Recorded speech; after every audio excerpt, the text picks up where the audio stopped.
हल्लीच्या सोशल मीडियाच्या जमान्यामध्ये ड्रोनचं महत्त्व वाढलंय। म्हणजे ड्रोनद्वारे चित्रित केलेली दृश्य सर्वांनाच भुरळ पडतात। मात्र याच ड्रोनद्वारे शत्रूवर हल्ला केला अशा बातम्याही आपण वाचतो। हाच ड्रोन आता राज्यात सर्वसामान्यांच्या भीतीचं कारण सुद्धा झालंय। राज्यात याच ड्रोनची दहशत अनुभवायला मिळते। रात्री अपरात्री नागरिक या ड्रोनमुळे जागता पहारा ठेवतायत। नेमका काय हा प्रकार आहे बघूया त्याबद्दलचा एक रिपोर्ट।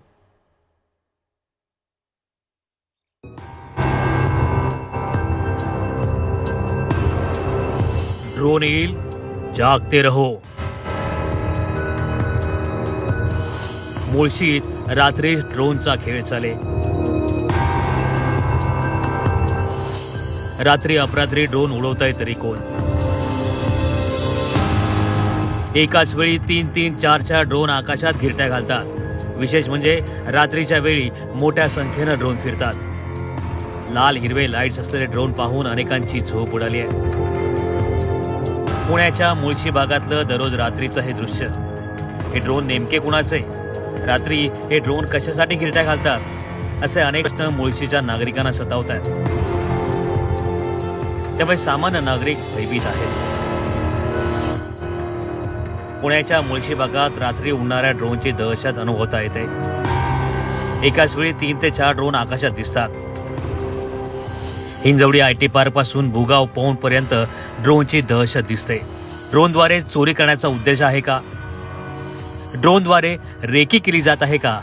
अशा एक ना अनेक शंका गावकऱ्यांनी उपस्थित केल्या आहेत। चोरट्यांपासून संरक्षणासाठी नागरिक रात्रभर पहारा देत असल्याचंही समोर आलंय। मात्र कोणत्याही अफवांवर विश्वास ठेवू नका असं आवाहन पुणे पोलिसांनी केलंय। ड्रोन आम्ही अँटी ड्रोन गन्स ह्या 2 प्रोक्युअर करतो आहेत आणि त्याचं टेंडरिंगच्या लास्ट स्टेजमध्ये ते आहे। तर हे जे काही अशा अफवा आहेत त्यांना आम्ही काहीतरी सिस्टमिक उत्तर देऊ शकू अशी परिस्थिती पुढच्या 15 दिवसात असेल। गावागावात ड्रोन उडणारे विज्युअल्स व्हायरल होत आहेत। फक्त पुणे जिल्ह्यातच नाही तर सातारा, बीड, अहमदनगर, जालना अशा अनेक ठिकाणी ड्रोननं लोकांची झोप उडवली आहे। ड्रोन उडवणाऱ्यांना पकडण्यासाठी, त्यांचा शोध घेण्यासाठी गावकरी पळापळी करतात। दरम्यानच्या काळात मुळशीत ड्रोन दिसणं बंद झालं होतं। मात्र आता हे ड्रोन पुन्हा लोकांच्या घरांवर घिरट्या घालताय। त्यामुळे त्यांचा बंदोबस्त करण्याची मागणी केली जाते। ब्युरो रिपोर्ट, झी 24 तास।